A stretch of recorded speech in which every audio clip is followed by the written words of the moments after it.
And we are back here live in the Philoil Flying V Center for set number 4. Maraming salamat sa inyong lahat tuning into our games this afternoon. Ayan, pinapahaba ng ating mga Lady Falcons ang game natin this afternoon. Tingnan natin if they will come out victorious for the match or if tatapusin na dito ngayon ng ating mga Water Defenders. Tama. So, kita natin sa stats. Angat ngayon ang Lady Falcons sa attack. And close lang sila sa blocking tsaka sa unforced errors. Hindi nagkakalayo. Pero sa atake talagang mas angat ang Lady Falcons yun. Siguro mas nakuha nila yung rhythm nila sa laro. And nawala ng depensa yung mga Water Defenders. Kasi nga, nag-iba ng rotation. Siguro nag-iba rin yung gamay nila sa court. Pero grabe, 17-11 attack points. That's big. And then, nagsimula, wrong start pa yung mga Lady Falcons with those 4 missed serves. Yeah, pinag-usapan natin, di ba? Sobrang unhealthy yun for them. Kung gusto nilang manalo ng third set. Pero, nabigyan ng solusyonan. Nasolusyonan nila yan. Yung errors na yun sa start ng game. Dahil sila pa din yung nanalo sa set number 3. At tingnan natin, sino ang lalabas na kampiyon dito sa set number 4? Kung yung Lady Falcons pa ba forcing it to a 5-setter. Or if hindi bibigay ang ating mga Water Defenders. Ayan, pinasok na naman ni Coach Roger ang kanyang mga starting lineup. At parang si Risa Sato, you can see on your screens na she's always smiling. Yeah, talagang mapa-error siya, makapalo, mablakan siya. Talagang ngiti lang siya kasi hindi ka pwede magdala ng negative energy sa laro mo or sa katawan mo eh. Yes, at maasahan talaga si Risa Sato doon. But right now, we have another tweet for you. This one is from Didi Laborte. Go Water Defenders, solid habang nanonood. Yan ang multitasking. Masasabi natin talented ng mga ating viewers. Ito naman from Imoterang Girl na naman. Proud to be Adam Sonyan, watching all the way from Ontario, Canada. Fight until the end. Ayan, meron naman tayong viewer from Canada naman this time. This one is from Labco CVG. Go Giselle Singh. Yan, she got some playing time last set. And tingnan natin if ipapasok na naman siya this set ni Coach Roger. This time, this one is from Nathan021. Grabe talaga ang tapang ni Romero. Unstoppable, so much respect. Yan, sabi nga natin kanina, one to watch out for. Yan si Romero. Kita mo doon sa set na yun. Akala mo sa harap bibigay pero sa likod, double quick play yun for the Lady Falcons. Di nabasa ng Water Defenders yung atake kaya nakascore ng point ang mga Lady Falcons. Ang hirap din isipin na grade 11 lang siya kasi yung paggalaw niya, sobrang confident siya sa sarili niya and very mature sa paglalaro. Yes. Kita ko tong batang to kasi nahi-tune up sila palagi sa UP. Ah, okay. So, kabilang court lang sila naglalaro. Nakita ko sila and talagang magaling siya maglaro. Nagulat nga ako na akala ko incoming freshman na siya for the Adamson. Nung first time ko siya nakita maglaro for the Adamson Lady Falcons. Pero nung tinanong natin, grade 11 pa lang pala siya. Yes, gagaling pa to lalo. Super. Madami pa siyang training na pupuntahan, exposures and experiences like now. So, yes, talagang abang-abang siya. One to watch out for in the upcoming UAP seasons. But right now, score is 3-5. Water Defenders still trailing. Yan, napatayo si Coach Roger doon. Miscommunication there on the part of Oliveros and Nabor. Parang, usually, di ba, Alfred, the second ball is for the setter. Siguro nawala lang sa focus si Oliveros. Yeah.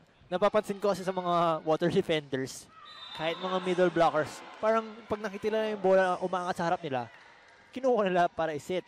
Pero hindi talaga maganda yun for a team or unhealthy yun kasi kaya nga tayo may setter. Sila yung magsiset.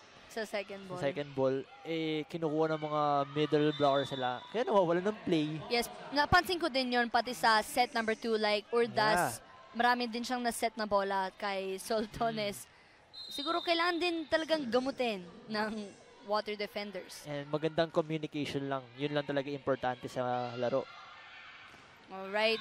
And the Lady Falcons pulling even farther ahead They are now up by 2 points at makikita nyo ngayon sa screens nyo. In set number 4, tie po ang ating mga teams with 3 unforced errors apiece. Good hard serve to Pantone. Soltones gets through the block. At yan, trying to stop the momentum of the Lady Falcons. Pero they're really on a roll today in this set number 3 and 4 so far. Yeah, nagbigay sa kanila ng spark yung energy nila. Yung enjoyment nila sa court. And syempre, yung setter nila si Romero, nabigyan ng madaming options for the spikers ng Lady Falcons, like that. At yan, nag-work talaga ang pag-celebrate ng ating Lady Falcons over on the other side of the court. We are now going into our first technical timeout here in set number 4. Stick around for more action only here on PVL's SNA.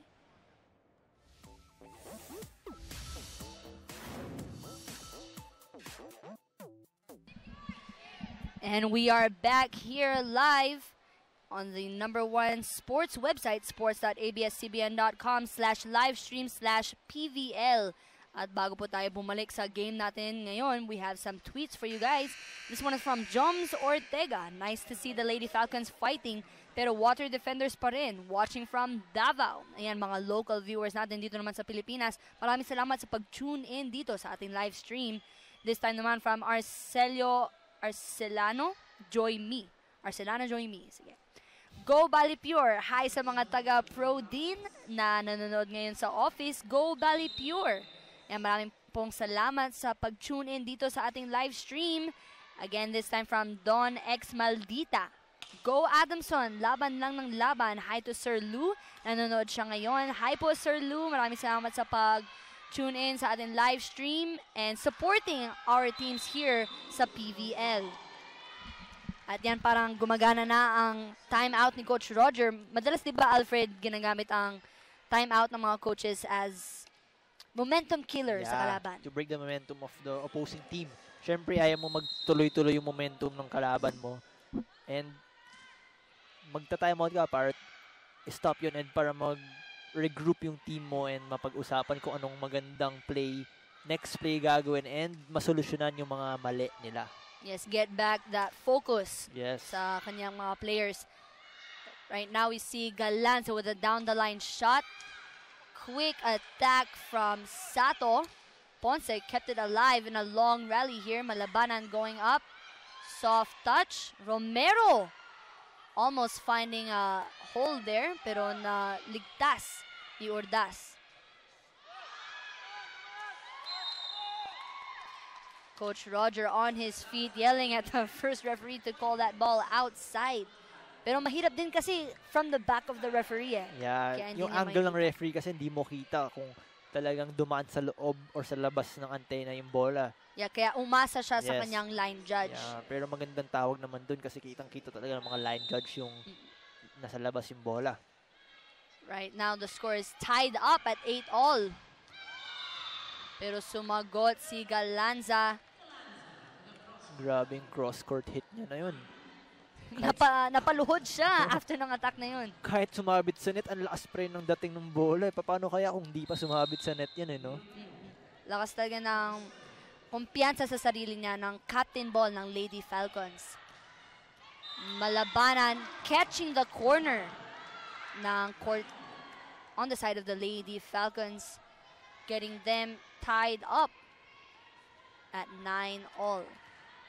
This time naman ang captain ng water defenders, si Nabor, to serve. Lahat na yata ng posisyon na try na ni Nabor, pero lang libero. Pero meron akong kilala na nastubukan niya lahat.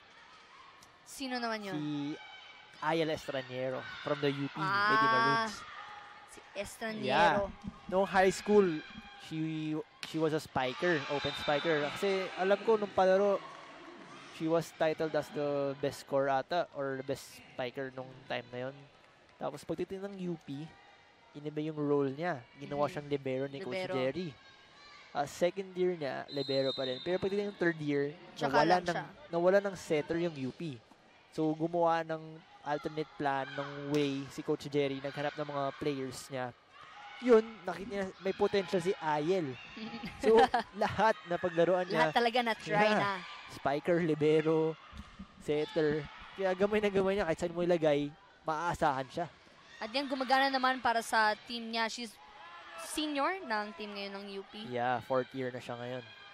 At let's see. Gumagana din ang pag-set dito ni Nabor. So far, you see the top scorers on your screens for the Lady Falcons. Galanza with 16 points. Soyud with 12. Permentilla with 10. Perez with 6. Yes. And for the Water Defenders, we have Malabanan with 13. Sato with 10 and Soltones with 13. Ang dami ngayon nag-double digit sa laro natin. Eh. Yeah, so makikita mo hindi lang talagang isang player yung gumagalaw. Yeah. Ang ganda yung distribution ng setter nila for both teams. Talagang sa errors na nagkakatalunan. Yun talaga. Hindi kailangan damihan pa yung mga unforced errors. Yeah, like that. Such a misfortunate event. Ang baba ng set. Tapos, ano ba nangyari doon, Alfred? Yeah, siguro, well, nakita ko, si Nabor nagmadali sa set niya. Akala niya, nasa harapan lang niya si Sato, pero ibang pinasukan na play ni Sato. Tsaka yung bola ni Nabor, mabilis. Mabilis na mababa. So, hindi na talaga magagawan ng paraan ni Sato no? Kasi nasa area na siya. Mabagal yung set. Mukhang hindi siya napangiti doon. Si Sato. Right now we have another tweet for you guys. This one is from Niku Banana. So convenient. PVL live stream. Missed this. Go Water Defenders.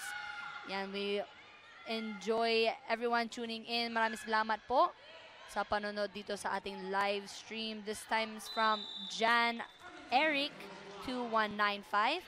Go Valley Pure, go Sultanes, Erickson Sales from General Santos City. Maraming salamat po sa inyo. And stay tuned. Tingnan natin if aabot pa sa set number 5. Or if tatapusin ng Water Defenders dito sa set number 4. Ito naman from Dan Francisco. Go Valley Pure, go Jerry Lee B and Risa June. Si Jerry Lee Malabanan and Risa Sato, of course. Yes. Ang ating mga Water Defenders. Ito naman from Miss Janine May. Go Lady Falcons. Go Chiramay. Sino kaya yan? Baka si yung setter. Romero? Yes. Baka si Romero yan. All right. And thank you so much for your tweets here on the SNA live stream. Going back to the game, the score is 13-11. The Lady Falcons are still in the lead. Bakit kaya nahihirapan ang ating mga Water Defenders, Alfred? Mas maganda depensa talaga ng Lady Falcons throughout the game. Throughout the set. Do you think they're trailing dahil pangit laro nila or mas maganda laro ng Lady Falcons? Sa tingin ko, mapangit laro ng Water Defenders. Hindi na sila nag-e-enjoy unlike ng first set. As in, lahat sila nagsasaya. Parang bawat error nila, nagagawa kagad ng paraan. Pero ngayon, after nung pagkatalo na ng third set, it's like nawala lahat na bawat mali, hindi nila nagagawa ng paraan. And yun nga, yung mga unforced errors like the sets ngayon, hindi nagiging consistent. And yung enjoyment rin sa court, nawawala. Yes, I feel like there's some tension sa loob ng court kasi parang naiinis sila or either nagagalit na puro sila error. Siyempre, ayaw nila talaga maulit yung nangyari sa kanila ng last game. Up sila 2 sets, talo sila ng 5 sets against the Perlas Spikers. Yes, definitely a much-needed win today. Let's see how well they adjust. Romero binigay kay Galanza. What a hit, but a better block. Yes. Basadong-basado na yung atake ng Lady Falcons ngayon ng mga Water Defenders. Tignan natin kung tuloy-tuloy throughout the set and makuha ang set na to. Kasi siyempre, sobrang importante rin yung game na to for them. Kung gusto pa nilang mag-survive sa league, para kailangan nilang manalo sa game na to para makatay ang mga Perlas Spikers sa 4th place with 3-3. Yes, also an important game for the Lady Falcons upang umangat sa ating UP Lady Warriors. Galanza trying to change it up with a soft touch. Si Jerry Lee naman sumagot. The score right now is 16-14. The Water Defenders are in the lead. Stick around for more volleyball action only here on PVL's SNA live stream.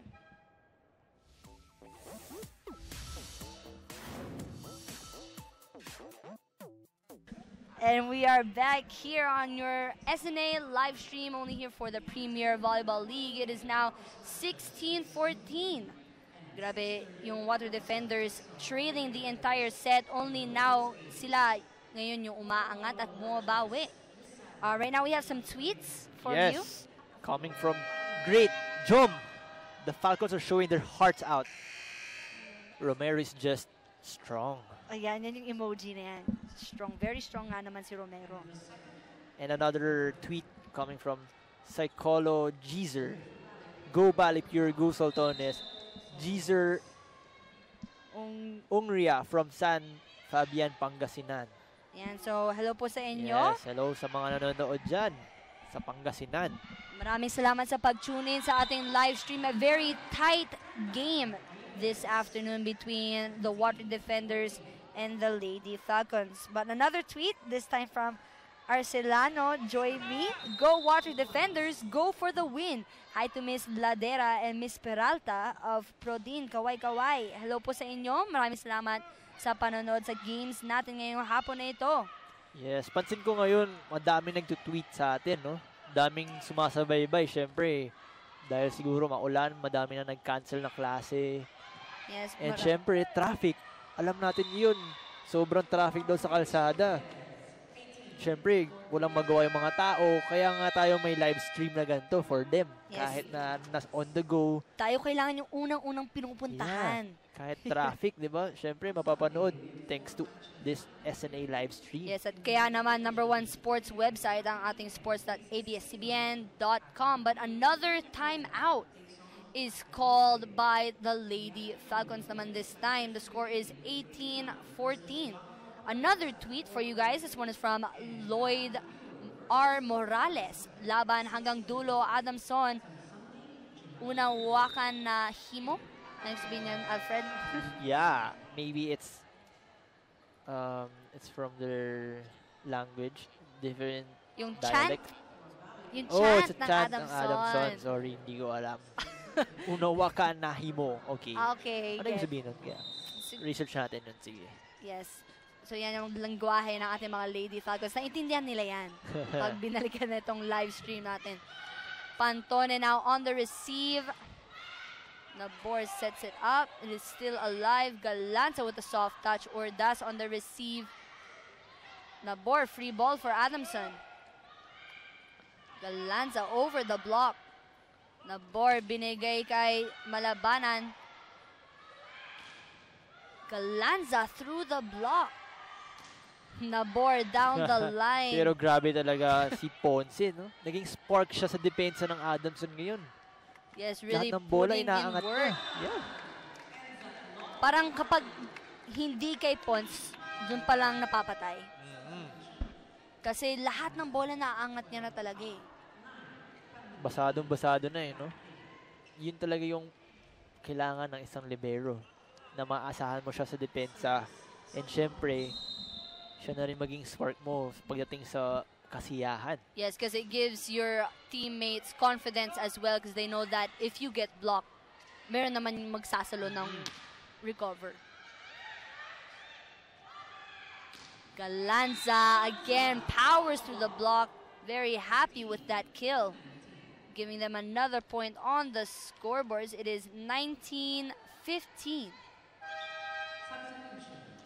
Substitution again, Kayuna. Sa tingin mo, Alfred, anong setter ba si Kayuna this time? Tingin ko mag-4-2 dito si Coach Roger, magiging setter si Kayuna at magiging spiker si Nabor. Ayan, makita And natin. let's see. Yan, no, di ba? Oh. Immediately getting a kill. Grabe talaga si Nabor. Yung versatility niya talaga eh. Yung confidence niya as a setter and as a spiker is unparalleled. Yeah, and transition na, wala pang 30 seconds na mag-prep ka ng posisyon. Nagkagawan ka agad yan ng paraan, tsaka matutulungan talaga yung team niya eh. And that puts them at 20 points. Another block at the net. But an error from a hit in the back row from Flora. 21-15. Looks like the Water Defenders are looking to close out the game. They are 4 points away from taking the match. Good hard serve. Once binigay kay Galanza, soft touch. Sinabor na naman off the block. Flora on the receive. Back row attack, no one around. Grabe miscommunication na naman. Ayan si Kayuna tapping her chest. Sa kanya daw yun. Hindi na nabasa kasi talaga yung bola ni Permentilla. Akala mo malakas dahil sa approach niya pero so mahina lang pala yung dating. Yan na naman yung donut hole na yan. Kitang-kita ng Lady Falcons. Sato getting a point for the Water Defenders after a touch. Yeah, touch daw. Pero sinasabi ng mga Lady Falcons, di naman daw nahawakan. Kaso, kitang-kita naman ata ng referee yun. Yes, siyempre, siya na sa taas. Malamang yung ating mga viewers na nanonood ng ng net view, kitang-kita nyo din yun. And now Galanza going cross-court. Nabor was there. Malabanan blocked. Soltones on the receive. It is still alive. Once on the receive this time. Galanza through the block and outside of the court. Yes, napapansin ko dito kay Galanza ngayon, ginagamit niya yung mga kamay ng blockers para makascore ng point. Lahat ng palo niya kasi hindi siya maka-point sa malinis na daan eh. So ginagawa na lang niya para maka-point, para makatulong sa team. Gugulangan na lang niya, isipan niya ng mas madaling way to score a point. Yun is to check sa kamay ng blockers. Yeah, hindi puro power kailangan sa mga players, pero pati ginagamit yung utak. Yeah, utak. Siyempre, yung utak talaga magpapagana sa lahat, pati sa mga muscles mo. Yun talaga eh. Yun nga naman. But another timeout called by the Balipure Water Defenders. They are 3 points away. Baka mangyari naman yung pag-comeback ng Lady Falcons from set number 2. Nangyari na yon. They were down by 6 points and they made it a 4-point game. But right now, before we get back to the match after this timeout, we have a tweet from LaLaLa8984. Water Defenders, laban lang. Kaya to, 4 sets. Hi, Kuya Alfred. Hi, LaLala. LaLaLa8984, maraming salamat. Tama, 4 sets. Pero hindi pa tapos. Hindi pa tayo makapag-conclude kung tapos na ang laban na to. Yes, Galanza with a hard serve to Soltones. Urdas checks it. And easy point for the Water Defenders. At makikita niyo sa screens niyo ngayon, total points ni Gemma Galanza is 18. Yung score nila ngayon, si Gemma yun. Let's see if babawi pa ba ang ating Lady Falcons. Malabanan with a hard serve. Romero binigay sa open hitter. Permentilla with a score for her team. It is now 19-23. Yes, lumalaban pa dito mga Lady Falcons. Talagang ayaw pa mag-give up. Siyempre, gusto nilang mapanalo itong set na to para mabuhay pa. Para magka-5 sets. Sabi nga naman nila, hanggat hindi nagto-25, buhay pang laro. Tsaka hanggat hindi pa bumabagsak yung bola, buhay pa. Ayan, si Sinabor, binigay kay Soltones. Blocked at the net. Soltones again. Si Urdas, tight set. No blocker. Siguro nang gigil. Yeah, pero grabe namangha ako dun sa set ni... Urdas? Hindi. Nung setter ng Adamson. Si Romero. Oo, tama, si Romero. Kala mo bibigay na sa madali, angat na lang, pero binakset pa niya sa open. And it was a good decision din kasi walang blockers nung binigay niya doon. Kaso, outside nga yung hit na yun. Pero sumagot naman si Gretzel Soltones with her own outside ball. The score now is 24-20 at match point ang ating mga Water Defenders. This time naman si Christine Soyud sending it into the net. Not a good place to end the game, but that is it. 25-20 is the final score for the Water Defenders. We will be back with our player of the game after a short break. 25-18, 25-23, 19-25, and 25-20. In a short while.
We are back right now with our player of the game na si Jasmine Nabor. Hey Jasmine, congrats on your win.